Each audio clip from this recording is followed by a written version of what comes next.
আমি একটা বিশাল দুধের দরিয়ার মধ্যে দাঁড়িয়ে আছি, আর আমাকে কেউ জানি বলছে, হালিমা গো যত বেশি পরিমাণ পারো এই দুধের দরিয়া থেকে দুধ পান করে নাও, কারণ তোমার নসিব খুলে গেছে। তোমার কোলে তোমার বাড়ির মধ্যে আখির জামানার পয়গম্বর আগমন করবে। এ হালিমা আর দেরি করবা না, তাড়াতাড়ি মক্কাতুল মুকাররমার দিকে তুমি রওনা হইয়া যাইবা, আর বাসার মধ্যে বৈশা থাকবা না। হালিমা কয়, আমি যেই মাত্র ঘুমটা আমার ভেঙ্গে গেল, ঘুমটা ভেঙ্গে যাওয়ার পরেই আমি আমার বকরির পালের দিকে তাকায়া দেখি প্রত্যেকটা বকরির উলান ছিল একদম শুকনা, দুধ ছিল না। কিন্তু আমি তাকায়া দেখি গো, আমি স্বপ্ন দেখার পরে, স্বপ্ন থেকে ওঠার পরে তাকায়া দেখি প্রত্যেকটা বকরির উলানগুলা দুধে ভরপুর হইয়া রইছে। আমি হালিমার বুকের মধ্যে দুধ ছিল না, আমি তাকায় দেখি আমার বুকের মধ্যে দুধগুলা ভরপুর হয়ে রইছে। আর যখন আমাকে বলা হলো, হালিমা আর এই 7 গোত্রের মধ্যে তুমি বৈশা থাইকো না, তাড়াতাড়ি তুমি কাফেলার সঙ্গে অথবা একা একা মক্কাতুল মুকাররমায় চলে যাও। এমন একটা সন্তান আজকে এমন একজন মহিলা আনবে, যেই মহিলার ইহকাল এবং পরকাল ধন্য হইয়া যাইব। আম্মা জান হালিমাতুস সাদিয়া রাদিয়াল্লাহু তাআলা আনহা তিনি কি করলেন, সওয়ারির উপরে উঠে গেলেন। সওয়ারির উপরে উঠে গিয়ে তিনি দেখলেন একটা কাফেলা, দলে দলে কাফেলাগুলো মক্কাতুল মুকাররমার দিকে যাচ্ছে। ওই সময়ের মধ্যে একটা রেওয়াজ ছিল, সন্তান ভূমিষ্ঠ হয় মায়ের গর্ভ মুবারক থেকে, কিন্তু দুধ পান করে লালন পালন হয় দুধ মাতার কাছে, অন্যের কাছে লালিত পালিত হয়। সিস্টেমটা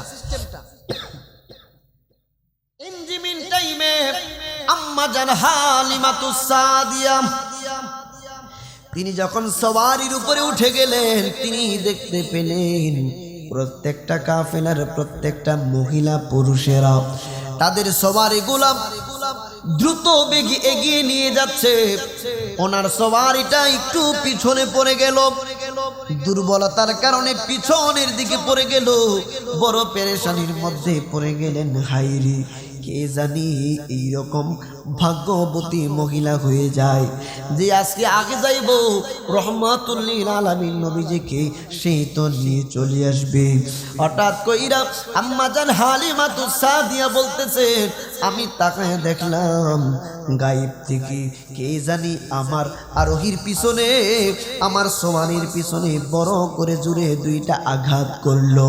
আঘাত করার সঙ্গে সঙ্গে এমন দ্রুত বেগে আমার সওয়ারিটা চলতে লাগলো।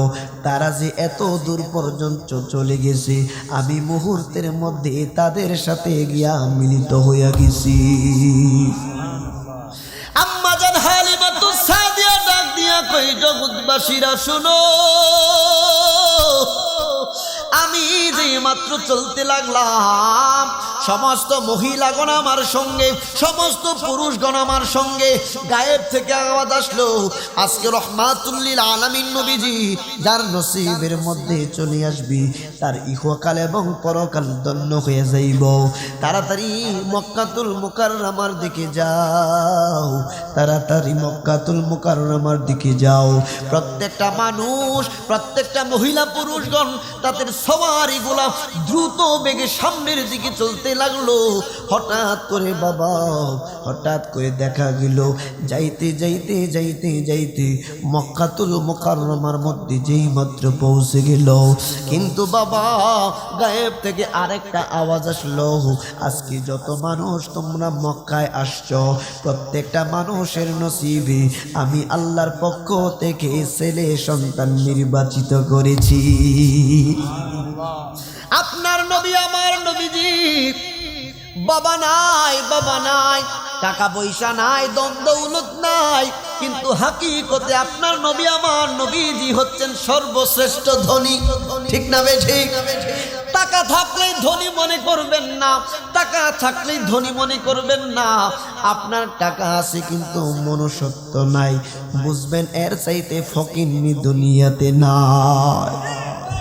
টাকা আছে মনুষ্যত্ব নাই, শিক্ষা আছে আচরণ খারাপ, তাহলে এই শিক্ষাটা তার জন্য ভালো শিক্ষা নয়। তাকে শিক্ষিত বলা যাবে?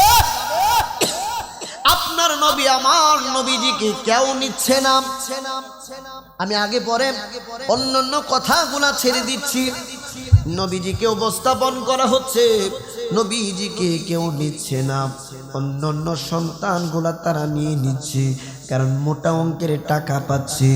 ওই যুগে টাকাকে টাকা বলতো না, কিন্তু এক্সাম্পল হিসেবে বলছি, এক এক রাষ্ট্রে মুর্দাকে এক এক নামে চিনে। আমাদের সহজে বুঝার জন্য বলছি, টাকা সম্পদ দিয়ে সন্তানগুলা নিয়ে যাচ্ছে, কিন্তু নবীর কদম মোবারকে কেউ আসে না। কারণ সবাই জানে নবীজির আব্বা দুনিয়ার বুকে নাই, নবীজির ধন সম্পদ তেমন নাই, নবীজিকে নিলে কোনো কিছুই পাবে না, এই জন্য কেউ কোনো কিছুই নিল না। কিন্তু হালিমাতুস সাদিয়া কয়, ও গো প্রাণীর স্বামী, চলো না একটু বারের জন্য চলে যায়। যেই মাত্র নবীজির কদম মোবারকে গেল, যাইয়া দেখতেছে হালিমাতুস সাদিয়া যেই মাত্র নবীজির সামনে গেলেন, আমার নবী হালিমাতুস সাদিয়াকে দেখা মাত্র একটা মুস্কি হাসি দিছে। আমার নবী আপনার নবীজি হালিমাতুস সাদিয়াকে পর্যন্ত তখন চিনে। সুবহানাল্লাহ কয় না? কেন?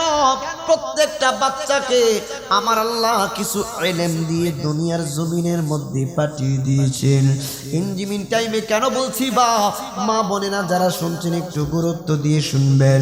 প্রত্যেকটা বাচ্চা যখন জন্মগ্রহণ করে, জন্মগ্রহণ করার পরে হসপিটালে যদি অপারেশন করা হয়, নার্স দেখবেন মহিলাটাকে মানে মাকে বেডের মধ্যে দেওয়ার পরে যখন জ্ঞানটা ফিরে যায়, বাচ্চাকে মায়ের কুলে দেয়, মায়ের কুলে দিয়ে বলে, মা আপনার বুকের দুধ দিয়ে আপনার বাচ্চার খাবার আপনি শুরু করে দেন। বাচ্চাকে যখন মায়ের বুক দেওয়া হয়, স্তন মুবারক এগিয়ে দেওয়া হয়, বাচ্চা কত সুন্দর করে মায়ের বুকের দুধ পান করে।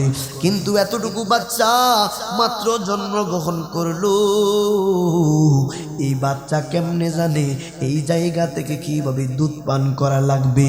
বাচ্চা কেমনে জানে এই জায়গার মধ্যে তার খাবার রিজিক আমার আল্লাহ ফিট করে রেখেছেন?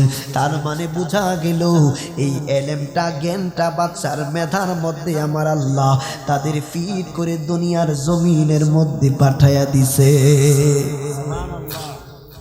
আপনার নবী আমার নবীজি রহমাতুল লিল আলামিন নবীজি আম্মা জান হালিমাতুস সাদিয়া রাদিয়াল্লাহু তাআলা আনহার সঙ্গে তিনি চলতে লাগলেন। চলার পূর্বে আম্মা জান হালিমা কই, স্বামী গো চলেন না একটু হাতিমে কাবার দিকে যাই, একটু খানায় কাবার দিকে যাই। হালিমা ডাক দিয়ে বললেন, আমি রহমাতুল লিল আলামিন নবীজিকে লইয়া যখন কাবার সামনে চলে গেলাম, আমি দেখলাম কাবার সামনে এতগুলা মূর্তি দেখা যায়। নবীজিকে সামনে নেওয়ার পরে সমস্ত মূর্তিগুলা একদম বাঁকা হয়ে সেজদার মতো পড়ে গেছে। আম্মা জান হালিমাতুস সাদিয়া কই, শুনো, আমি মনে মনে চিন্তা করলাম হাজরে আসওয়াদ একটা কালো পাথর, এই পাথরের মধ্যে কাবার মধ্যে চুমু খাওয়াবো। আমি দেখলাম গু, আমি আমার বাচ্চাদনকে কিভাবে নিব? আমার সন্তানকে নেওয়ার পূর্বে ওই পাথরটা নিজে আইসা নবীজির কদমে সালাম দিয়ে যায়। কেমন নবীর উম্মত, নবীর জন্য সবাই পাগল। কেমন নবীর উম্মত, উম্মতি উম্মতি বলে এখনো মদিনাতুল মুনাওয়ারায় কান্দে। কিন্তু আমরা উম্মত হইয়া ওই নবীজিকে ভুলে যাচ্ছি নবী আমার আম্মাজান হালিমাতুস সাদিয়ার বাড়ির মধ্যে চলে গেলেন। মাঝপথে অসংখ্য কথা, এইগুলো আপনাদের কাছে মজা লাগবে না, এই জন্য মূল কথাগুলি বলছি। আম্মাজান হালিমাতুস সাদিয়ার কাছে আপনার নবী আমার নবীজি যে মাত্র গেলেন, আম্মাজান হালিমা নিজে বর্ণনা করছেন, আমি আমার সন্তানকে আমার এক পাশের স্তন মুবারকের দুধ পান করাতাম, আরেক পাশের স্তন মুবারকের দুধ পান করাইতাম মুহাম্মাদুর রাসূলুল্লাহ সাল্লাল্লাহু আলাইহি ওয়াসাল্লামকে। কিন্তু আমি লক্ষ্য করে দেখলাম আমার সন্তানকে যে স্তন মুবারক পান করাইতাম আমার রহমাতুল লিল আলামিন নবীজি কোনোদিন ওই স্তনের মধ্যে স্পর্শ পর্যন্ত করে না। নিজের বায়ের জন্য রেখে দিতেন আল্লাহ। এই যে আপনার নবী আমার নবীজি দুধ মাতা হালিমাতুস সাদিয়া কয় আমার সন্তানটা বিছানার মধ্যে প্রস্রাব করত, বিছানার মধ্যে পায়খানা করত, কিন্তু জীবনেও কোনোদিন আমি দেখলাম না নবী করিম সাল্লাল্লাহু আলাইহি ওয়াসাল্লাম জীবনে কোনোদিন বিছানায় প্রস্রাব করেন নাই। এমন কোন সন্তান আছে বিছানা প্রস্রাব করছে না? আছে। আম্মাজান হালিমাতুস সাদিয়া কই শুনো, নবীজির প্রস্রাব মুবারকের যখন ব্যাগ হতো নবীজি ইশারা দিয়া বুঝাইতেন আম্মা আমি প্রস্রাব মুবারক করব, আমি পায়খানা মুবারক করব। নবী আমার বিছানার মধ্যে কোনোদিন প্রস্রাব পায়খানা করেন নাই। নবীজি বড় হতে লাগলেন। আম্মাজান হালিমা ডাক দিয়া কই বাবা আমার বাড়িতে এসে তোমার কেমন লাগে বলো? কই মাগু বেশি ব্যতিক্রম লাগে না, কিন্তু মাঝে মাঝে একটু ব্যতিশয়। আম্মাজান হালিমা কই বাবা কি ব্যতিক্রম লাগে? আমি মাঝে মধ্যে উপরের দিকে তাকাইলে সপ্তম আসমান ভেদ কইরা সিদরাতুল মুনতাহা পর্যন্ত কি আছে আমি মুহাম্মদ সকল কিছু আমি দেখতে পাই।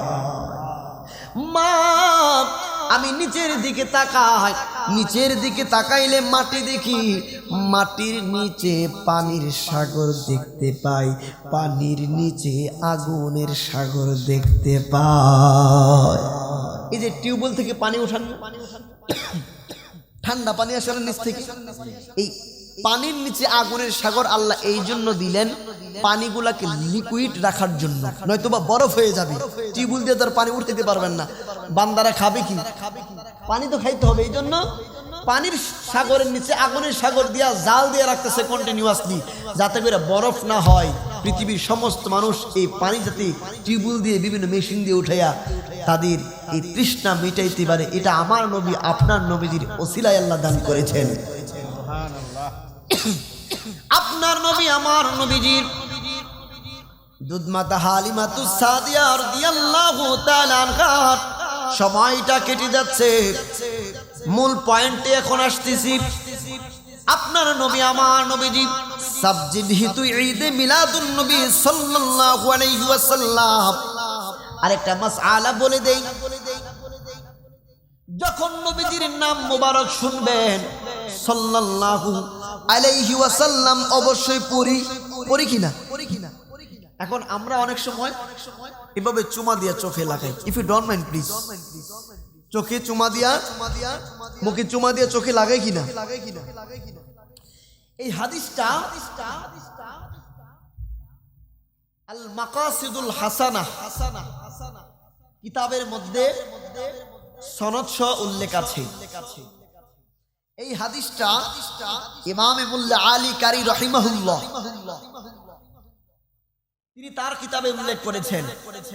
এই কথাটা তাফসিরে জালালাইন শরীফের মধ্যে আছে।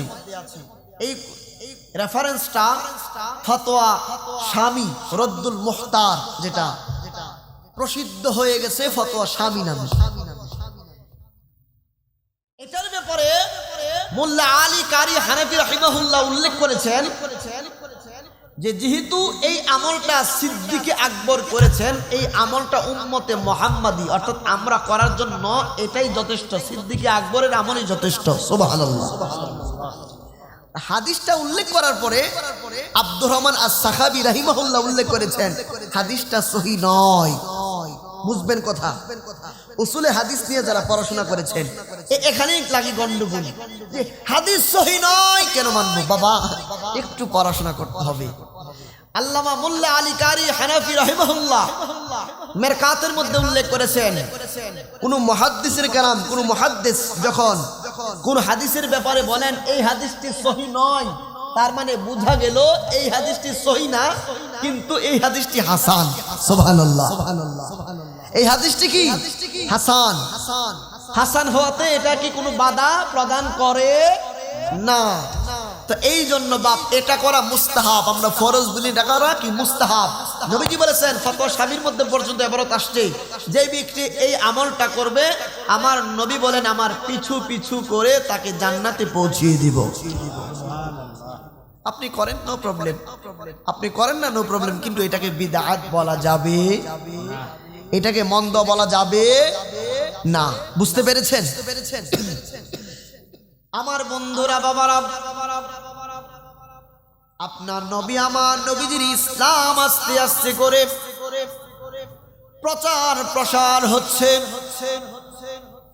এক সময় আমার আল্লাহ পবিত্র কুরআনুল কারীমের আয়াত নাযিল করলেন, আল-ইয়াওমা আকমালতু লাকুম দীনাকুম ওয়া আতমামতু আলাইকুম নি'মাতি ওয়া রাদিতু লাকুমুল ইসলামা দীনা। আয়াতে কারিমা যেই দিন নাজিল হলো,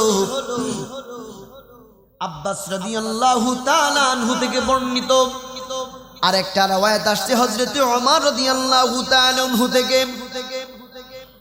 আব্বাস রাদিয়াল্লাহু তাআলা আনহুকে জিজ্ঞেস করলেন, এক ইহুদি এসে বলল, শুনো, এই আয়াতে কারিমা যদি আমাদের উপরে নাজিল হতো তাইলে এই দিনটাকে আমরা ঈদ হিসেবে গ্রহণ করতাম।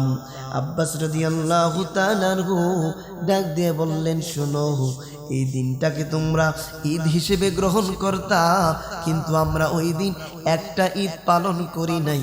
এই আয়াতে কারিমা যেই দিন নাজিল হলো ওই দিন আমরা মুসলমানরা দুইটা ঈদ আদায় করেছি।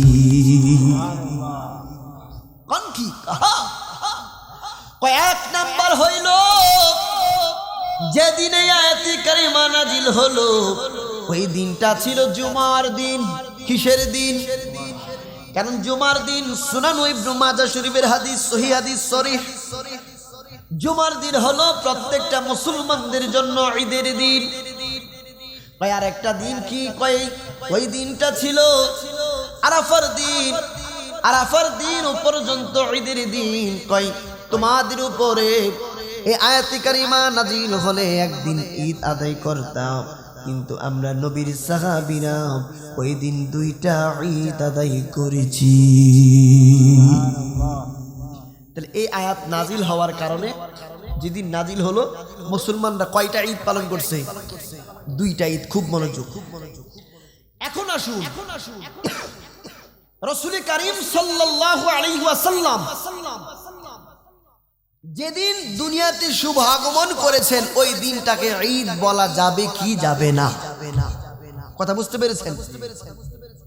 হাদিসে অসংখ্য হাদিস এরকম আছে, তোমরা নিজেদের পক্ষ থেকে কোনো দিনকে ঈদ বানাইও না। হাদিস সত্য, সব সত্য। বলেন তো একটা হাদিস আর একটা হাদিসের কি বিপক্ষে? বিপক্ষে না, বরং একটা হাদিস আর একটা হাদিসকে মানসুখ করে দেয়, এটা হতে পারে, কিন্তু বিপক্ষে অবস্থান করে না। যেমন এক সময় মদ জায়েজ ছিল, কিন্তু পরবর্তীতে মদ হারাম হয়ে গেছে, কিন্তু সব সময় পক্ষে বিপক্ষে যুদ্ধ করে না, একটাকে থামিয়ে দেয়। মুসলিম শরীফের মধ্যে 5টা হাদিস এক জায়গায় আছে, একসাথে সিরিয়াল, যে কুরবানির গোশত 3 দিনের বেশি খাওয়া যাবে না। হাদিস আসছে সহিহ মুসলিম। তো এইটা কেন করলেন? 3টা হাদিসের পরে নবীজি পরবর্তীতে বলেছেন এখন থেকে তোমরা যতদিন ইচ্ছা খেতে পারো। এখন নবীজি 3 দিন কেন বললেন? কারণ ওই সময় একটা সময় গেছে, ওই সময় দুর্ভিক্ষ দেখা দিয়েছে, মানুষের ঘরে খাবার নাই। কারণ আপনি একা একটা উট কুরবানি দিচ্ছেন, কেন যদি একাই খায় ফেলেন তো দুর্ভিক্ষের সময় বাকিরা উপোস থাকবে না, আনা খাওয়া মরতো না। হ্যাঁ, তখন নবীজি বললেন কি 3 দিনে বেশি গোশত রাখা যাবে না। 3 দিনে কি এক উট খাইলে অন যাইব? এক উট কি 3 দিনে খাওয়া সম্ভব? তো বাধ্য হয়ে আপনি মানুষের কাছে বিতরণ করতে হবে। তখন বিতরণ করে দিয়েছে অটোমেটিকলি, কি করবো, এগুলি তো নষ্ট করে লাভ নাই। তখন বিতরণ করে দিয়েছে, সবাই পাইছে, খাইছে। যখন দুর্ভিক্ষ শেষ হয়ে গেছে, পরবর্তীতে নবীজি বললেন, তোমাদের যার যার বন্টন যতটুকু কুরবানির গোশত পাও তোমরা রেখে খেতে পারো, গরিবের আত্মীয় স্বজনের হক আদায় করে। সুবহানাল্লাহ। তো আপনি হাদিসের আগের পরের বিষয়গুলা বুঝা লাগবে। বুখারীর হাদিসের মধ্যে আছে, খুব বাপ যুবকরা ম্যাক্সিমাম, সিভিলে অনেক আলেম আছেন, জ্ঞানী মানুষ আছেন, বুঝবেন। এখন দেখা যায় যে রাসূল আরবি রাসূল করিম সাল্লাল্লাহু আলাইহি ওয়াসাল্লাম নামাজ পড়াচ্ছেন। তো নামাজ পড়াইতে গিয়া নবীজি, অনেকে বলে নবীজি ভুল করেছেন, নবীজি 3 রাকাতের মধ্যে 4 রাকাত পড়ছেন অথবা কম পড়ছেন, এরকম একটা হাদিস বলে। অথচ বুখারীর হাদিস, এটা বুখারীর হাদিস। নবীজিকে সাহাবী প্রশ্ন করলেন, নবী গো, নামাজ কি কমানো হয়েছে বা বাড়ানো হয়েছে, না আপনি ভুলে গেছেন? নবীজি ডাইরেক্ট বলেছেন হাদিসের পরের অংশের মধ্যে যে নামাজ যে তোমরা বলছো ভুল করেছে কিনা, আমি রাসূলুল্লাহ ভুলেও যাইনি, আর নামাজের মধ্যে তারতম্য সৃষ্টি করা হয়নি। সুবহানাল্লাহ। নবীজি নিজে বলেছেন আমি ভুলে যাইনি। উম্মতের কল্যাণের জন্য এক এক সময় এক এক হুকুম আল্লাহর দরবার থেকে আসতো। নবীজি উম্মতের কল্যাণের জন্য ওই সিস্টেমেই নবী কি করতেন, চলতেন। সুবহানাল্লাহ কন্যা। আরাফার আপনি হজ করছেন না? হজ করছেন, আমাকে উনি সাক্ষী, আমি তো মানে আমাকে তো উনি চিনে না। বলেন তো আরাফার ময়দানে গিয়া হজ করতে গিয়া কোন ওয়াক্তে নামাজ ইচ্ছা করে কাজা করতে হয়? কোন ওয়াক্তের নামাজ? মাগরিবের। কোথায় গিয়ে পড়েন? মুজদালিফায়। কোথায়? এশারের সাথে, তাই না? দেখেন আপনাদের এলাকার মানুষ তো কেন এটা হয়? আরে উম্মতে মুহাম্মাদি নামাজ কাজা করবে, নামাজ পড়বেই না অনেক মানুষ। নবী জানে কি জানে না? তো নবীজি কি করলেন? অসংখ্য সাহাবী নিয়া আরাফার ময়দানে মাগরিবের নামাজ কাজা করলেন।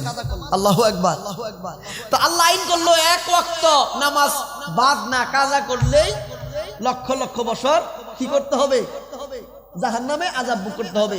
নবী চিন্তা করলেন আমার উম্মত তো নামাজই পড়তো না, কাজা দূরে এনে পরের কথা। নবীজি ইচ্ছা কইরা নামাজ কাজা করলেন। করার পরে জিবরাইল দৌড় মারছে, আল্লাহ এখন আপনার বন্ধু নবী তো এই কাজ করছে। আল্লাহ বলছে, জিবরাইল আমার বন্ধু নবী যে কিসের জন্য এটা করছে আমি তো জানি।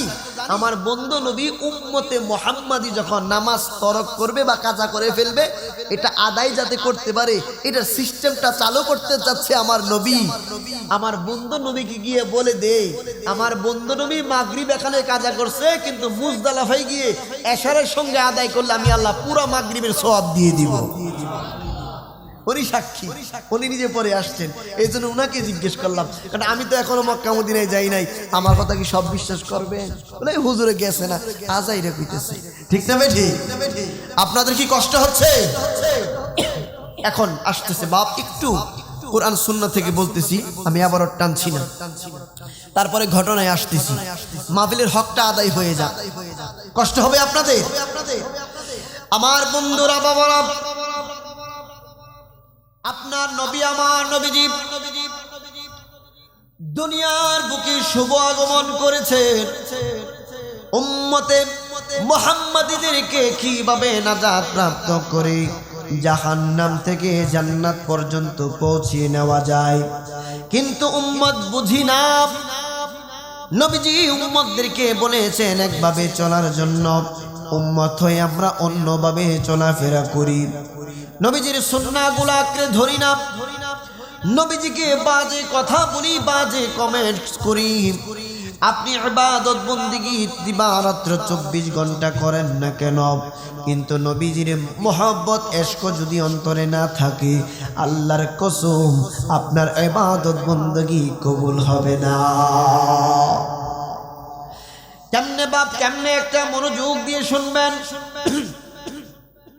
মুসা নবীর ধর্মের একজন অনুসারী ইহুদি ইহুদি পাদ্রী তাওরাত কিতাব পড়ায়, সপ্তাহে একদিন মাত্র তাওরাত কিতাবের দরজ দেয়। ইহুদি সপ্তাহে একদিন তাওরাত কিতাবের দরজ দেয়। দরজ দিতে গিয়ে পৃষ্ঠা উল্টাচ্ছে। হঠাৎ করে দেখে আপনার নবী, আমার নবীজির নাম মুবারক। ইহুদি পাদ্রী কি করলো? হঠাৎ করে নবীজির নাম মুবারকটা ছিঁড়ে তাওরাত কিতাব থেকে এসে ঢিল মেরে ফেলে দিল।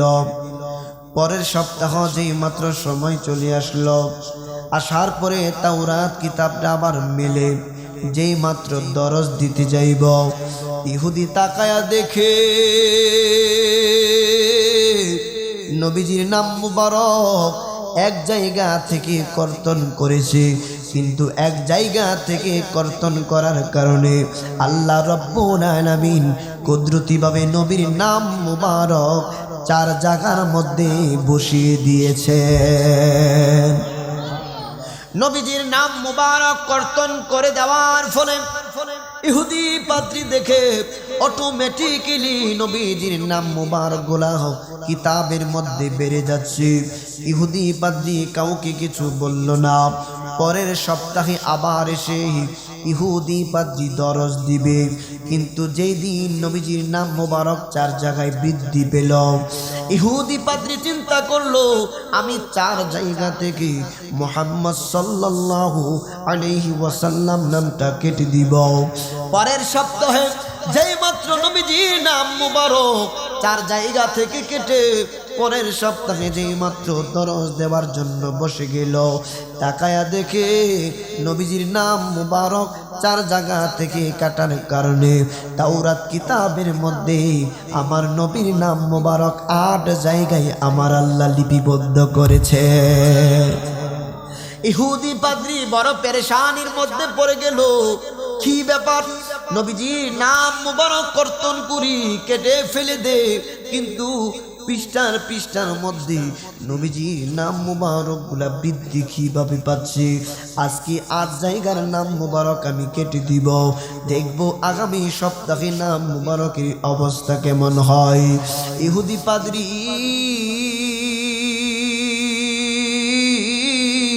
নবীর নাম মুবারক 8 জায়গা থেকে যেই মাত্র কেটে দিল, কেটে দেওয়ার পরের সপ্তাহে এসে নবীজির নাম মুবারক দেখার জন্য পৃষ্ঠা যখন মিলল, তাকায়া দেখে নবীজির নাম মুবারক 8 জায়গায় কেটে দেওয়ার কারণে 12 জায়গার মধ্যে আমার নবী, আপনার নবীজির নাম মুবারক দেখা যায়।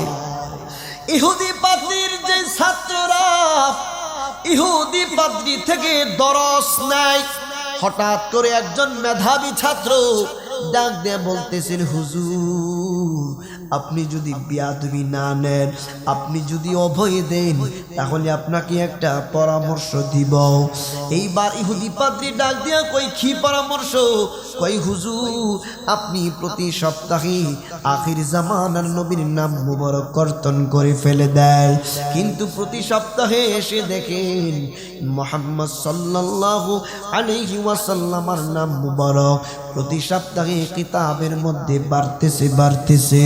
এই রকম ভাবে বাড়তে থাকলে নবীজির নাম মুবারক তাওরাত কিতাবের মধ্যে প্রচুর পরিমাণে বেড়ে যাবে। আপনি নবীর নাম মুবারক আর কাটবেন না। কয় কেন? কয় যিনি না হইলে আপনার নবী হযরতে মুসা কালিমুল্লাহ হইতো না।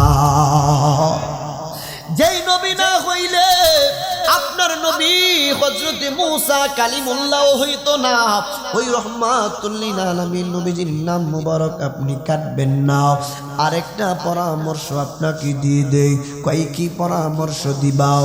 কই আপনি মক্কাতুল মুকাররমায় অথবা মদিনাতুল মুনাওয়ারায় আপনি যাওয়ার চেষ্টা করবেন না। ইহুদি পাদ্রী ডাক দিয়া কই কেন?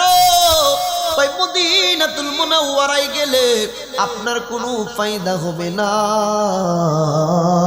ভাই এই জন্য, কারণ নবীজির প্রতি আপনার মহব্বতটা কম। মহব্বত না লইয়া গেলে আপনার তো কোনো ফায়দা হবে না। এই জন্য আপনি ওই জায়গায় যাবেন না। নবীর সাহাবীরা যদি জানতে পারে তাইলে আপনার অবস্থা খারাপ করে দিবে। এই পাদ্রীটা দিয়া কই কি বলো, কই উনার সম্পর্কে আরো কিছু বলো, কই এই ব্যাপার, উনি আখিরি জামানার পয়গম্বর, উনি হচ্ছেন আপনার মুসা কালিমুল্লাহর নবী গণেরও নবী। সুবহানাল্লাহ, উনি নবী গণেরও নবী, রাহমাতুল লিল আলামিন যদি না হতেন আমি আপনি কেউই হইতাম না। নবীজিকে এই জন্য স্বপ্নে যদি একবার কেউ দেখে তার জন্য জাহান্নামের আগুন পর্যন্ত হারাম হয়ে যায়। একবার জুড়ে বলা যাবে কি সুবহানাল্লাহ। ইহুদি পাদ্রী ডাক দিয়া কয়, শুনো, আমি যাব মদিনাতুল মুনাওয়ারায় ওই রাহমাতুল লিল আলামিন নবীজির সঙ্গে দেখা করার জন্য। কয় হুজুর আপনি যায়েন না, আপনি যায়েন না, আপনি গেলে কোনো ফায়দা হবে না। কয় না না না, যে নবীর নাম মুবারক তাওরাত কিতাব থেকে এক জায়গা থেকে কেটে দিলে 4 জায়গায় পাওয়া যায়, 4 জায়গা থেকে কেটে দিলে 8 জায়গায় পাওয়া যায়, 8 জায়গা থেকে কেটে দিলে 12 জায়গায় পাওয়া যায়। নবীজির নাম মুবারক কমানো যায় না। ওই রাহমাতুল লিল আলামিন নবীজি কখনোই সাধারণ নবী হতে পারে না। আমি ওনার কদমে পড়ে ওনার কাছে ক্ষমা চেয়ে নিব, আমাকে তোমরা বাধা দিও না। কেমনে যাওয়া লাগবে একটু ম্যাপ আমাকে বলে দাও। ম্যাপগুলা বলে দেওয়ার পরে হঠাৎ করে একদিন মদিনাতুল মুনাওয়ারার দিকে রওনা হয়ে গেল। নবীর সঙ্গে দেখা করবে, নবীর সঙ্গে দেখা করবে।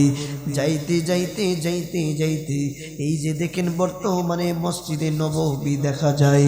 মসজিদে নববীর মধ্যে সামনে যেই মাত্র গেলেন, যাওয়ার পরে দেখলেন নবীর একজন প্রবীণ সাহাবী দাঁড়িয়ে আছে, যার নাম হচ্ছে হযরতে সালমান ফারসি রাদিয়াল্লাহু তাআলা। একবার জুড়ে বলা যাবে কি সুবহানাল্লাহ। সালমান ফারসি রাদিয়াল্লাহু তাআলা এত বড় লম্বা মানুষ।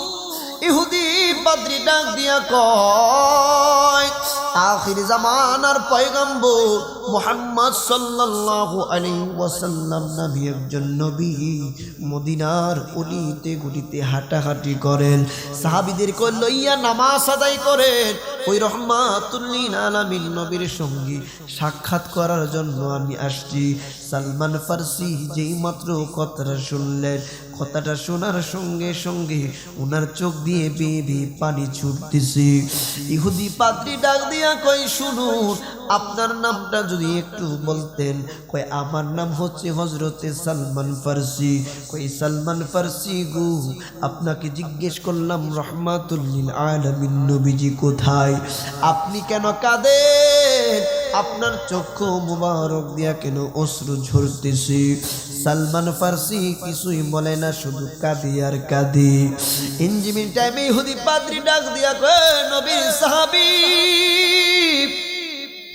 আপনার নিকট জানতে চাইলাম রাহমাতুল লিল আলামিন নবীজির খবর, আপনি কেন চক্ষু মুবারকের পানি ফেলে ফেলে কাঁদেন? ইনজিমিন টাইমে সালমান ফারসি চিন্তা করলেন, আমি যদি বলি নবীজি 3 দিন পূর্বে দুনিয়া থেকে বিদায় গ্রহণ করেছে, ইহুদি পাদ্রীটা অন্যরকম হয়ে যাবে, সে বরদাস্ত করতে পারবে না, সে অন্যরকম মুভমেন্টে চলে যাবে। তাকে তো এই কথা কোশ্চিন কালেও বলা যাবে না, কিন্তু তাকে তো মিথ্যা কথাও বলা যাবে না, কারণ নবীর সাহাবীগণ কখনোই মিথ্যা বলতে পারে না। নবীর সাহাবীগণ হচ্ছেন সত্যের মাপকাঠি। একবার জুড়ে বলা যাবে কি ঠিক না বেঠি? নবীর সাহাবীগণ সত্যের মাপকাঠি। সালমান ফারসির চক্ষু মুবারক দিয়া পানি ঝরে।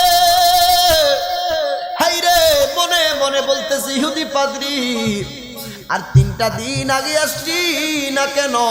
3টা দিন আগে আসলি রহমাতুল লিল আলামিন নবীর সঙ্গে তুই সাক্ষাৎ করতে পারতি। সালমান ফার্সি ডাক দিয়া কই শোনো, আমি এই জায়গার মধ্যে তোমাকে নবীর সঙ্গে সাক্ষাৎ করাইতে পারবো না। ইহুদি পাদ্রী ডাক দিয়া কই সালমান ফার্সি গো, নবীর সঙ্গে সাক্ষাৎ করতে গেলে কি করা লাগবে? ভাই নবীর সঙ্গে সাক্ষাৎ যদি করতে হয় মসজিদে নববীর মধ্যে তোমাকে যাইতে হবে। মসজিদে নববীর মধ্যে অসংখ্য সাহাবা কেরাম আছে। হযরতে শেরে খোদা আলী মুর্তজা রাদিয়াল্লাহু তাআলা আনহু আছেন, হযরতে আবু বকর আছেন, সমস্ত সাহাবা কেরাম উপস্থিত থাকবেন। ওই জায়গায় তুমি চলো, তারপরে নবীর সঙ্গে তোমার সাক্ষাৎ করাবো। কিন্তু আসলে নবী 3 দিন পূর্বেই দুনিয়া থেকে বিদায় গ্রহণ করেছে। ইনজিমিন টাইমে সালমান ফার্সি মসজিদ নববীর ভিতরে যাইয়া সালাম আরজ করলেন। সালাম আরজ কইরা হযরতে আলীর কাছে ডাক দিয়ে বলতেছেন, আমিরুল মুমিনিন, এই লোকটা অমুক রাষ্ট্র অমুক দেশ থেকে তিনি এসেছেন, অমুক জায়গা থেকে এসেছে, নবীর সঙ্গে নাকি সে সাক্ষাৎ করবে। নবীকে দেখার বড় ইচ্ছা নাকি তার জাগছে। নবীর প্রেমের মালা সে গলায় লইয়া লইয়া মদিনার অলিগুলির মধ্যে সে ঘোরাঘুরি করতেছে। আমিরুল মুমিনিন, দয়া করে আপনি নবীর সঙ্গে তার একটু দেখা করায় দেন। এই কথা বলার সঙ্গে সঙ্গে হযরতে আলী সহ সমস্ত সাহাবা কেরাম কান্না শুরু করে দিছে। সমস্ত সাহাবা কেরাম কান্নায় ভেঙে পড়লেন। হাই হাই, কি বলো রে সালমান ফার্সি, তুমি কি লোকটাকে বলো নাই? হুজুর আমি বলি নাই, বললে লোকটা অন্যরকম মুভমেন্ট হয়ে যাবে, তার মেন্টালিটি পরিবর্তন হয়ে যাবে। এখন আমি মিথ্যাও তো বলতে পারি না, এই জন্য মসজিদে নববীর ভিতরে নিয়ে আসলাম। ইনজিমিন টাইমে সমস্ত সাহাবীদের কান্না দেখা মাত্র ইহুদি পাদ্রী ডাক দিয়া কয়, আমিরুল মুমিনিন, আমি নবীর সঙ্গে সাক্ষাৎ করতে চাইলাম, কিন্তু আপনারা কেন কান্নায় ভেঙ্গে পড়লেন বুঝলাম না। কই নবীর সঙ্গে যে তুমি সাক্ষাৎ করতে আসছো, নবীর ব্যাপারে তুমি কোনো খোঁজ খবর রাখনি। কই নবীর ব্যাপারে আমার কোনো খোঁজ খবর নাই, আমি সংবাদ নিয়ে খোঁজ নিয়ে এই পর্যন্ত আমি আসছি নবীর সঙ্গে দেখা করার জন্য। আমাকে তাড়াতাড়ি নবীর সঙ্গে দেখা করাইয়া দেন। হযরতে আলী ডাক দিয়া কই, শোনো, তোমার বদনসিব নবীজি 3 দিন পূর্বে দুনিয়া থেকে শরীয়তান বিদায় গ্রহণ করেছেন। আল্লাহু আকবার। নবীজি 3 দিন পূর্বে শরীয়তান বিদায় গ্রহণ করেছেন। এই কথা বলা মাত্র ইহুদি পাদ্রীটা হাউমাউ করে কান্না শুরু করে দিলেন। আলী ডাক দিয়া কই, ইহুদি,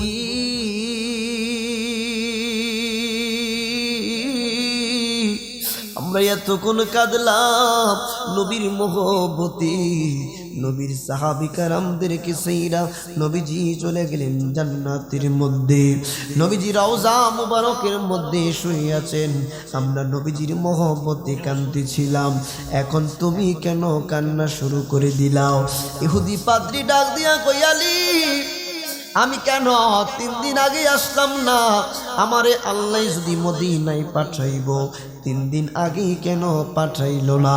উপরের দিকে তাকাইয়া আফসোস করে বলতেছে, মালিক, পাঠাইবা যদি 3 দিন আগে যদি পাঠাইতাম, তোমার বন্ধু নবীজির চেহারা দেখি দেখি আমার পরাণটা আমি একটু জুড়াইয়া লইতাম। একবার জুড়ে বলা যাবে কি আল্লাহু আকবার? নবী প্রেমের মালা পরে, নবী প্রেমের মালা পরে হইলাম পাগল দেওয়ানা, ওই কদমে যাওয়া হলো না, ওই কদমে যাওয়া হলো না। বলুন নবী প্রেমের মালা পরে, নবী প্রেমের মালা পরে হইলাম পাগল দেওয়ানা, ওই কদমে যাওয়া হলো না, ওই কদমে যাওয়া। ওরে যে পুরেছে নবীর টানে,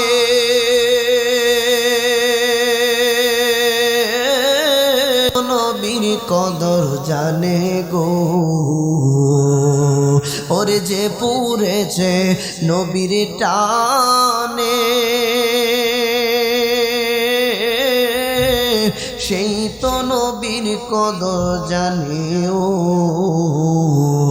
ওরে মধুর বাণী শুনবি কানে, মধুর বাণী শুনবি কানে, হইলে তাহার দেওয়ানা, ওই কদমে যাওয়া হলো না।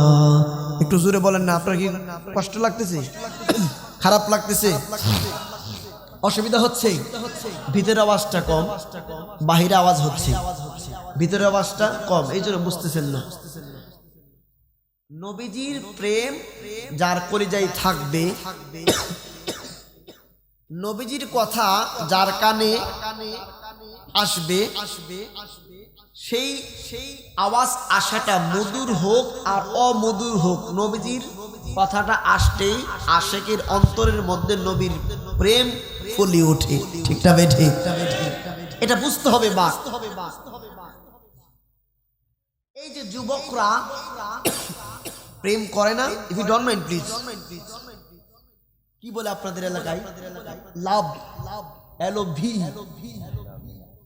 এই দেখবেন যে যারে ভালোবাসে একাই লোক ধোলাও না, আমি তারে ভালোবাসি, এর চেহারা দেখলেও লাভ, একটা কথা আছে না? আপনি দুনিয়ার মানুষকে ভালোবাসছেন, প্রত্যেকটা মানুষের নির্ধারিত কিছু স্বার্থ থাকে, কিন্তু নবীর ভালোবাসার মধ্যে কোনো স্বার্থ নাই। নবীজি এই এটা কিন্তু মেরাজের মাস চলছে জালিল সাহেব। নবীজি মেরাজে গেলেন, 70,000 বার নবীজিকে জিজ্ঞেস করলেন, আল্লাহ জিজ্ঞেস করলেন, বন্ধু নবী গো আপনি কি চান? নবীজি 70,000 বার বললেন, আমার উম্মতের গুনাহ মাফ চাই। একবার নিজের জন্য কোনো কিছু চাইলেন না। আরে আপনি কি চান? আমার উম্মতের মাফ চাই। কি চান? উম্মতের মাফ চাই। আরে আপনি উম্মত উম্মত করেন, আমি রাসূলুল্লাহ সারাটা জীবন 63 বছর জিন্দেগিতে উম্মতি উম্মতি করেছি। নবীজি যখন দুনিয়াতে শুভ আগমন মিলাদুন নবী সাল্লাল্লাহু আলাইহি হয়েছে, তখনও নবীজি এসেই বলছেন, ইয়া হাবলি উম্মতি, আল্লাহ আমার উম্মতকে মাফ করে দাও। কষ্ট হচ্ছে, কষ্ট হচ্ছে, বলবো আমার সাথে সাথে বলবেন তো? অসুবিধা হবে না তো? একটু জোরে বলেন। নবী প্রেমের মালা পরে, নবী প্রেমের মালা পরে হইলাম পাগল দেওয়ানা, ওই কদমে যাওয়া হলো না, ওই কদমে যাওয়া হলো না। যে পুরেছে নবীর টানে, সেই তো নবীর কদর জানে গো। ওরে যে পড়েছে নবীর টানে, সেই তো নবীর কদর জানে গো। ওরে মধুর বাণী শোনবি কানে, মধুর বাণী শোনবি কানে, হইলে তাহার দেওয়ানা, ওই কদমে যাওয়া হলো না, ওই কদমে যাওয়া হলো না। আগে ঈমান তাজা করো, পরে রোজা নামাজ পড়ো গো। আরে আগে ঈমান তাজা করো, পরে রোজা নামাজ পড়ো গো। আর ঈমান হলো নূর নবীজি ঈমান হলো নূর নবীজি কোরআন হাদিস দেখো না ওই কদমে যাওয়া হলো না ওই কদমে কোথায় ছিলাম মনে আছে ইহুদি পাদ্রী কাঁদছে আল্লাহ আমার যখন ফাটাইছুই তুমি মদিনায় 3 দিন আগে ফাটাইলে কি হইলে 3 দিন আগে পাঠাইলে কি হইতো আমি এখন নবী দেখবো কিভাবে সুবহানাল্লাহ কোন ইহুদি পাদ্রী কান্নায় জর্জরিত হয়ে মসজিদে নববীর ভিতরে সমস্ত সাহাবীদের সামনে কান্নায় ভেঙ্গে পড়লেন একদম ভেঙ্গে পড়ার পরে সমস্ত সাহাবীরা তাকে সান্ত্বনা দিতে লাগলেন শুনো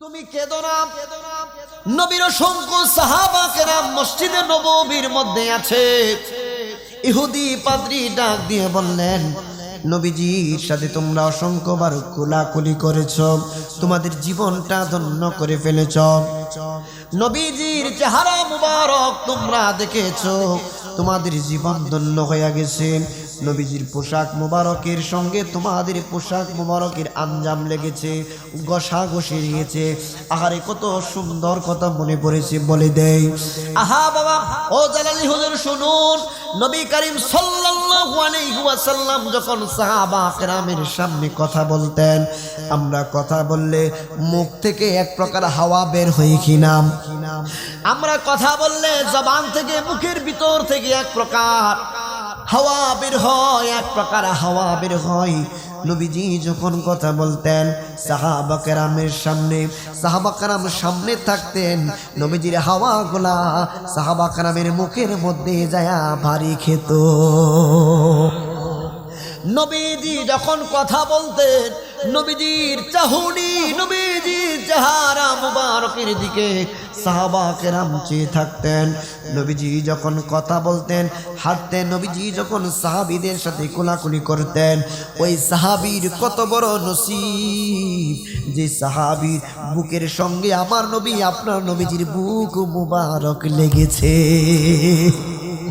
ইহুদি পাদ্রী ডাক দিয়া কয়ে সাহাবীরা শুনো নবীজি দুনিয়া থেকে বিদায় গ্রহণ করেছে নবীজিকে তো এখন দেখা যাবে না কিন্তু একটা আবদার করে যায় কই কি আবদার করবা কই নবীজির জুব্বা মুবারক নবীজির জুব্বা মুবারক তো দুনিয়ার জমিনে আছে একটা বারের জন্য যদি নবীজির জুব্বা মুবারকটা দেখাইতা মনের শান্তি আমি লাগতো মনে শান্তি পাইতাম হযরত আলী ডাক দিয়া কয়ে রে সালমান ফারসি শুনো আমার বাসার দিকে তুমি একটা দৌড় মারো যাইয়া দেখবা ফাতেমা বাসার মধ্যে আছি যাইয়া বলবা রহমাতুল লিল আলামিন নবীজির জামা মুবারক দেওয়ার জন্য নবীর একজন সাহাবী মা ফাতেমার বাড়ির মধ্যে চলে গেলে যাইয়া সালাম বিনিময় করলেন সালাম বিনিময় কইরা বলতেছেন ফাতেমা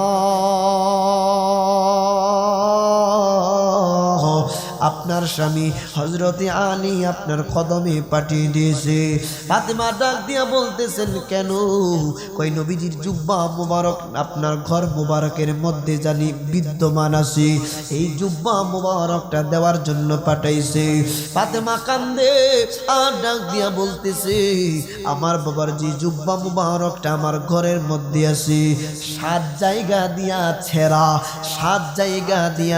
ফাটা এই ছেঁড়া ফাটা জুব্বা মুবারক কেমনে দিব 7 জায়গা দিয়া ছেঁড়া হোক এই জুব্বা মুবারক দেওয়া যাবে না কই কেন দেওয়া যাবে না কই নবীজির জুব্বা মুবারক যার তার হাতে দেওয়া যাবে না কেন দেওয়া যাবে না কই নবীজির জুব্বা মুবারক 7 জায়গা দিয়া ছেঁড়া হোক মানুষ দেখলে কি না কি ভাববে রহমাতুল লিল আলামিন নবীজি কত গরিবী হালতে তিনি নিজের জীবন পরিচালনা করেছেন উম্মতে মুহাম্মাদীদেরকে শিক্ষা দিয়েছেন যত গরিবী হালত থাকুক না কেন ধৈর্যের সহিত তুমি জীবন পরিচালনা করো রিজিকের ব্যবস্থা করবেন কে আম্মা জান ফাতেমা ডাক দিয়া কই শুনো একটু দাঁড়াও, খিজুরের ছাল বাকল দিয়া রহমাতুল লিল আলামিন নবীজির জুব্বা মুবারকটা একটু সেলাই কইরা দেই। নবীজির জুব্বা মুবারকটা সেলাই করে, আগেই সেলাই করে দেওয়া হয়েছিল, 7 জায়গার মধ্যে সেলাই করা নবীজির জুব্বা মুবারকটা সাহাবীর হাতের মধ্যে দিয়ে দিলেন। জুব্বা মুবারক লইয়া মসজিদে নববীর দিকে যখন রওনা হয়ে গেল, যাইতে যাইতে যাইতে যাইতে মসজিদে নববীর মধ্যে যেই মাত্র নবীজির জুব্বা মুবারক লইয়া সাহাবী উপস্থিত হয়ে গেলেন। উপস্থিত হয়ে যাওয়ার পরে হযরত আলীর নিকট জুব্বা মুবারক দেওয়া হলো। হযরত আলী রাদিয়াল্লাহু তাআলা জুব্বা মুবারক হাতের মধ্যে লইয়া চেহারা মুবারকের মধ্যে মালিশ করে আর কান্দে, চেহারা মুবারকের মধ্যে মালিশ করে আর কান্দে, বুক মুবারকের মধ্যে মালিশ করে আর কান্দে। একজন সাহাবী আরেকজন সাহাবীর কাছে নেয়, মুখের মধ্যে মালিশ করে, চুমা খায়, বুকের মধ্যে মালিশ করে।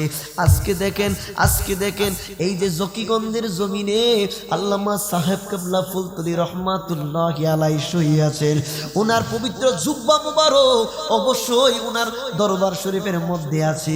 এই জুব্বা মুবারক যদি অনেক সময় মজলিসের মধ্যে হাজার হাজার মানুষের সামনে যদি চুমা দেন, গায়ে মাখেন, চেহারাতে মাখেন, অনেক মানুষ দেখবেন বলবে দেখ শিরিক বেদাত করতাছে। ঠিক না বেঠি?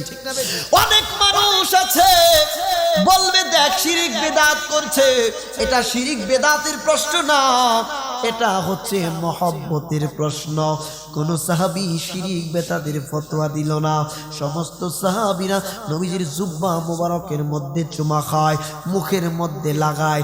আহারে শুধু জুব্বা মুবারক মুখের মধ্যে লাগাইতো না, নবী যখন দুনিয়ার জমিনে ছিলেন রাস্তা মুবারক দিয়ে যখন হাঁটতেন, বুখারীর হাদিস, রাস্তা মুবারক দিয়ে যখন হাঁটতো নবীজি, যখন হাঁটতেন থুতু মুবারক যখন ফেলতেন মাটিতে পড়ার পূর্বে সাহাবীদের হাতের মধ্যে লইয়া বুকের মধ্যে মুখের মধ্যে এইভাবে মালিশ করত।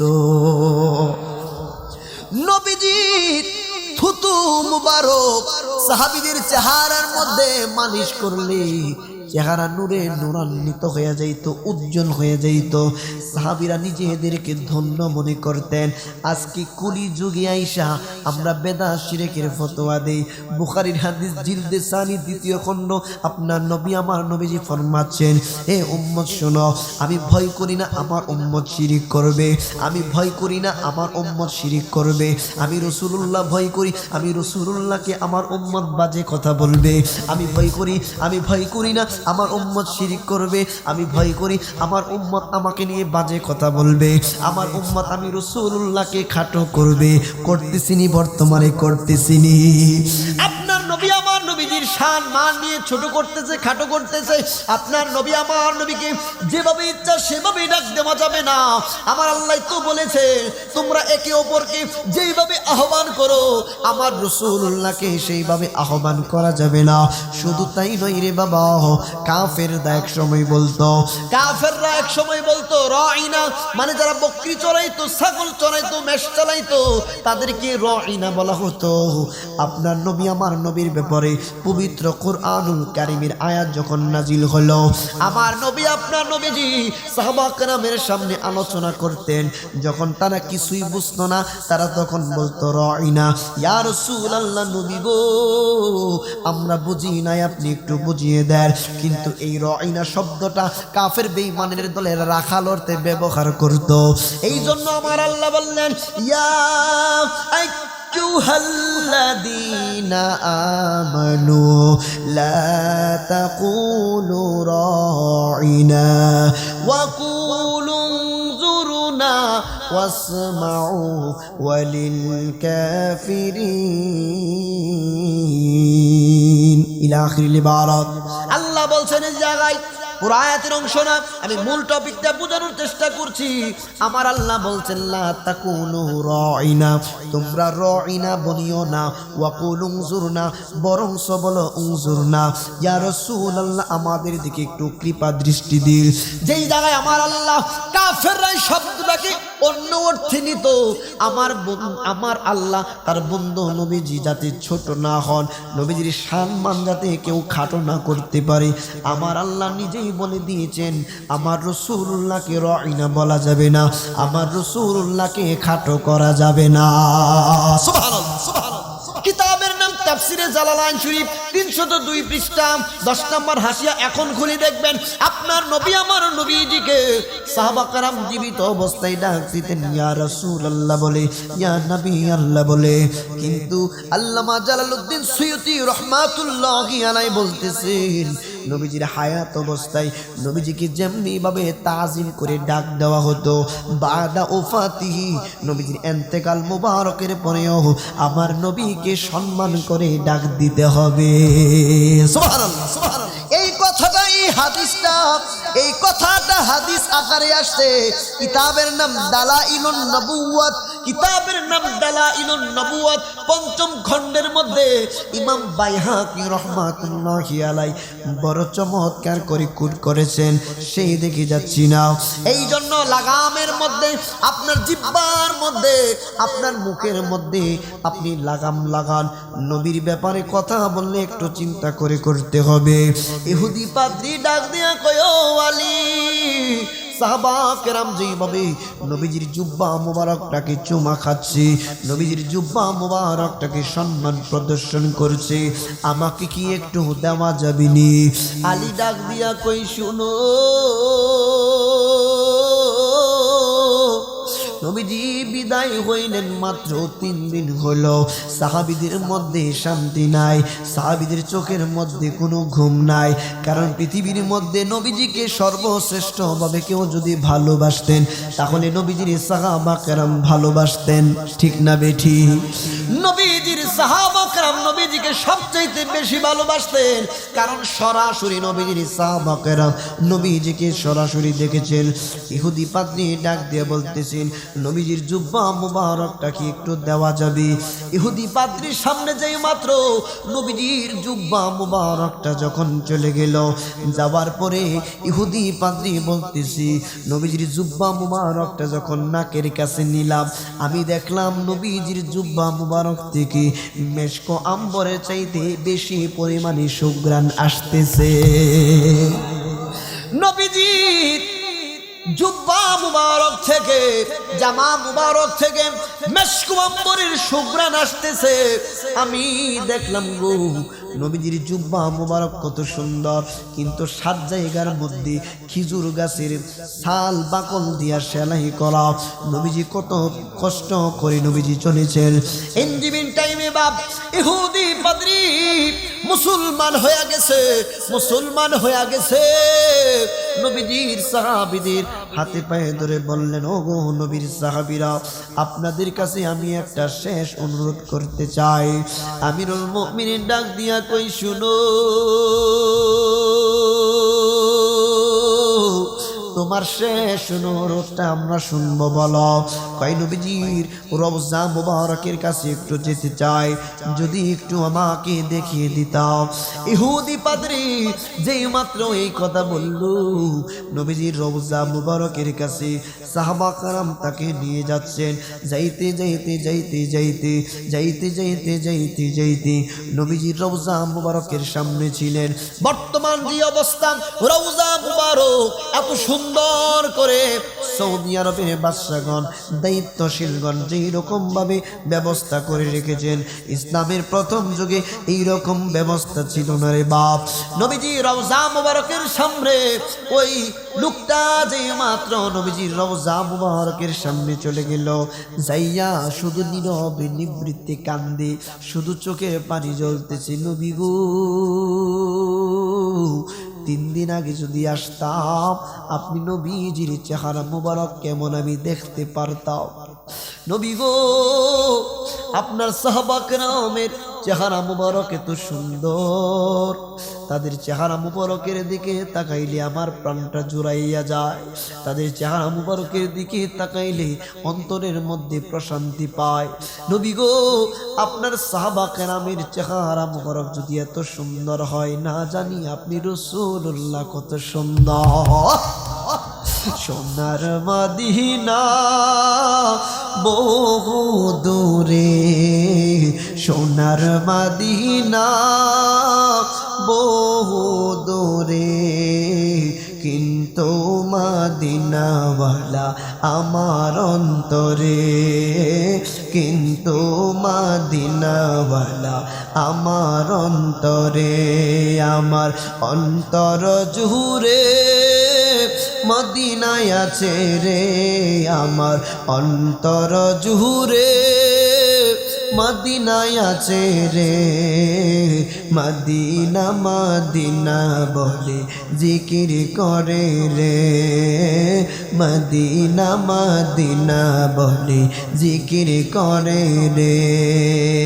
যে গিয়েছে একবার সোনার মদিনা, তাহার মনে আর তো কোনো দুঃখ রইল না, তাহার মনে আর তো কোনো দুঃখ রইল না। যে গিয়েছে একবার সোনার মদিনা, তাহার মনে আর তো কোনো দুঃখ রইল না, তাহার মনে আর তো কোনো দুঃখ রইল না। আমার মন কান্দে রে, আমার প্রাণ কান্দে রে, মন কান্দে রে, আমার প্রাণ কান্দে রে। কেমনে যাব মদিনাতে মন মানে না রে, কেমনে যাব মদিনাতে মন মানে না রে। আল্লাহু আকবার। ইহুদি পাদ্রী কান্দে আর চোখের পানি ফেলে, ইয়া রাসূলুল্লাহ নবী গো, 3 দিন আগে যদি আমি আসতাম, আপনার নুরানি চেহারা মুবারক কেমন জানি আমি দেখতে পারতাম। আপনার সাহাবা কেরামের চেহারা মুবারক যদি এত সুন্দর হয়, আপনি রাসূলুল্লাহর চেহারা মুবারক জানি কত সুন্দর। আহারে, নবীর সাহাবা কেরামের চেহারা মুবারক এত সুন্দর, নবীজির চেহারা মুবারক জানি কত সুন্দর। যুবক ভাইদেরকে একটা পরামর্শ দিয়ে যাব, সুন্নত তরিকা মতে চলতে হবে। সেটা কিভাবে? নবীজির সাহাবা কেরাম দাঁড়িয়ে মুবারক লিখেছেন, নবীজির সুন্নাহ আদায় করেছেন। অনেক সময় ম্যাক্সিমাম সময় হুজুর দেখতে পাই দাড়ি রাখলে অনেক মেয়েরা কয় হুজুর দাড়ি রাখলে পছন্দ করে না মেয়েরা, দাড়ি রাখলে নাকি বুড়া বুড়া দেখা যায়। আহারে, তুমি দাড়ি রাখতে ভয় পাচ্ছ, মেয়েরা তোমাকে পছন্দ করবে না। কিন্তু ইউসুফ নবীর দিকে তুমি একটু তাকায় দেখো, ইউসুফ নবীর দাড়িওয়ালা পুরুষ, এত সুন্দর দাড়িওয়ালা পুরুষ। ইউসুফ আলাইহিস সালাম যখন মজলিসের মধ্যে প্রবেশ করলেন, মহিলারা লিবু কাটতে যাইয়া আঙ্গুল কেটে ফেলছে, সুতা পরিমাণ টের পায় না। ইউসুফ নবীর দাড়ি মুবারক ছিল, ইউসুফ নবীর দাড়ি মুবারক থাকার পরেও এত সুন্দর, এত সুন্দর মহিলারা লেবু কাটতে যাইয়া আঙ্গুল কেটে ফেলেছিল। আপনার নবী আমার নবীজিকে পৃথিবীর সর্বমানে সবচাইতে বেশি সুন্দর দান করেছেন, সৌন্দর্য দান করেছেন। ইউসুফ আলাইহিস সালামকে অর্ধ পৃথিবীর সৌন্দর্য দান করেছেন, আর আমার নবী আপনার নবীজিকে পৃথিবীর সৌন্দর্য একাই দান করেছেন। তাইলে আমার নবী আপনার নবীজিকে যদি দুনিয়ার বর্তমান মানুষ দেখতো, কলিজা কাইটা ফেলতো, সুতা পরিমাণ টের পাইতো না। ঠিক না বাবা? নবীজি এত সুন্দর। আম্মা জান আয়েশা বলেন, নবী যখন মুস্কি হাসি দিতেন, দাঁতের ফাঁক দিয়া নূর বের হইয়া যাইত। এত সুন্দর নবীজি। আম্মা জান আয়েশা বলেন, আমি সুই হারাই গেছি। নবীজি হুজরা মুবারকে প্রবেশ করলেন, নবীজির চেহারা মুবারকের নূরের আলোতে আমি সুইটা সাথে সাথে পেয়ে গেছি। আর ওই আমার নবী আপনার নবী কি তাহলে কি আমাদের মতো বলা যাবে? বাবারা ওই লোকটা কান্দে, কাঁদতে কাঁদতে নবীজি রওজা মুবারকের পাশে বেহুশ হয়ে যাওয়ার মতো আর কান্দে কান্দে নবী গো আপনি নবীর কদম মুবারকে আসলাম। এইভাবে কাঁদতে কাঁদতে এইভাবে কাঁদতে কাঁদতে এই লোকটা কি করলো, উপরের দিকে তাকাইয়া আল্লাহর দরবারে আরজ করলো, মালিক তোমার বন্ধু নবীকে তো আমি দেখতে পেলাম না, তোমার বন্ধু নবীজির সাহাবা কেরাম কত সুন্দর, তোমার বন্ধু নবী না জানি কত সুন্দর, যেহেতু দেখতে পাওয়ার কোনো সুযোগ নাই আমি তাইলে দুনিয়াতে থাইকা খিলাম, আমি দুনিয়াতে থাকতে চাই না, মালিক তোমার বন্ধু নবীর কদমে আজরাইল পাঠাইয়া আমার রূহটা তুমি বের কইরা লইয়া যাও। এই লোকটা বলতে দেরি আজরাইলকে আমার আল্লাহ সাথে সাথে পাঠিয়ে দিলেন, পাঠিয়ে দিয়ে নবীর কদম মুবারকে এই লোকটা দুনিয়া থেকে বিদায় গ্রহণ করলেন। একবার জুড়ে বলা যাবে কি আল্লাহু আকবার। তুবা নামক বৃক্ষ আছে, পাতায় পাতায় লেখা আছে মানুষের হায়াত, সেই পাতা ঝরিয়া পড়লে, সেই পাতা ঝরিয়া পড়লে মৃত্যু নিশানা, আজরাইলা শিলে কারু কৈফিয়ত চলবে না মন, আজরাইলা শিলে কারু কৈফিয়ত চলবে না, ঠিক না বেঠি? কষ্ট হচ্ছে? জিকিরের সিলেটের মধ্যে মানে আমি গত বছর আসছিলাম না, আমরা তাই বুঝি না জিকিরের সিস্টেম তো আপনারা বিভিন্ন দরবারে করে দেখেন, যখন জিকিরের মধ্যে আপনার সামা বলা হয়, অনেক অনেক ভাষায় বলে, আমি সামাই বললাম, যখন আমরা শান বলি তখন জিকিরগুলা থামাইয়া দেন, জিকির যখন চলতে থাকবো মাঝখানে আমি সামা বলবো, তখন জিকির একটু ভালো লাগে। এখন অনেক ভাইদের প্রশ্ন থাকে, প্রশ্নটা বলে দিই, হুজুর জিকির হবে আল্লাহর, কার? আল্লাহর। আল্লাহর জিকিরের মধ্যে আপনি যে ওলি আল্লাহর শান বলেন, এটা হয়েছেন প্রশ্ন আসে না, মানুষ বলে মন্তব্য হয় ভাই, এটার জবাব আপনি নামাজের ভিতরে পাইবেন। সুবহানাল্লাহ না কেন? আত্তাহিয়াতু লিল্লাহি ওয়াস সালাওয়াতু ওয়াত তাইয়্যিবাত, আসসালামু আলাইকা আইয়ুহান নাবিয়্যু ওয়া রাহমাতুল্লাহি ওয়া বারাকাতুহু, আসসালামু আলাইনা ওয়া আলা ইবাদিল্লাহিস সালিহিন। আচ্ছা, নমস্কার বলেন, নমস্কার। তো নামাজের ভিতরে সালাম দিচ্ছেন কাকে? নবীজিকে। কাকে? নামাজ আল্লাহর, ইবাদত আল্লাহর, সালাম দিচ্ছেন নবীজি, নামাজ আল্লাহর, শান বলছেন নবীজি, ওয়া আলা ইবাদিল্লাহিস সালিহিন, সালিহিন গান আল্লাহর ওলিগণ। সুবহানাল্লাহ কোন? নামাজের মতো ইবাদতের মধ্যে আল্লাহর ওলিদের জিকির করেন মিয়া, আর আল্লাহর জিকিরের ভিতরে আল্লাহর ওলিদের শান বললে বিদআত হবে? যিকরুল আমবিয়াই মিনাল ইবাদাতি ওয়া যিকরুস সালিহিন মিনাল কাফারা। ইমাম যাহাবীর মতো এত বড় পণ্ডিত আসমাউর রিজালের অসংখ্য কিতাব লিখেছেন, এই আসমাউর রিজালের মধ্যে তারিখুল ইসলামের মধ্যে লিখেছেন নবীগণের জিকির আলোচনা শান বলা এটা ইবাদত, আর আল্লাহর ওলিদের শান বলা জিকির স্মরণ করা এটা জীবনের সগীরা গুনাহ মাফ হয়ে যায়। আরো জোরে বলেন না সুবহানাল্লাহ। তখন অসুবিধা হবে? আমি বাজান এই যে শেষের দিকে আইসা মাইক অনেকগুলা দিলে কথা বলতে অনেক কষ্ট হয়, মাইক অত্যন্ত ভালো, মাইক অত্যন্ত ভালো, কিন্তু আমরা অনেক সময় মাইকের সাথে অ্যাডজাস্ট হতে গেলে সময়ের এটা মেশিন না বাপ, মেশিন যত কথাই বলে আপনি 10 মিনিট কথা বলে দেখেন আপনার বুকের মধ্যে খারাপ লাগবে, খুব কষ্ট লাগবে। গজল কমে না, আর একটু কয়ে লই, আর একটু অস করুন, বইবিন নি সলবনি, একটু অসুবিধা হবো নি, বিরিয়ানি গরমে ঠান্ডা হয়ে যাবো গা, হ্যাঁ আখনি বিরিয়ানি একটু পরে খাই, অসুবিধা আছে? মহিলাদের কথা আসছে যে একটু মহিলাদের কথা 10 মিনিট বেশি না, এরপরে 10 মিনিট পরে জোর করলে গেলে আমার কইতাম না, আমি কইলাম কই লইতেছি, মানে ওয়াদা দিয়ে লইতেছি, একটা 5 বাজে ফোন দিয়ে সারুন। মহিলাদের ব্যাপারে যেহেতু কথা চলে আসছে, মৃত্যুর কথা যেহেতু চলে আসছে রে বাপ, এখানে আমরা একদিন না একদিন মারা যাব। বলেন তো আপনাদের এলাকায় মহিলারা মারা গেলে মহিলাদেরকে গোসল দেয় কারা? খুব মনোযোগ, গোসল দেয় কারা? মহিলাদেরকে মহিলারা গোসল দেয়। ইমাম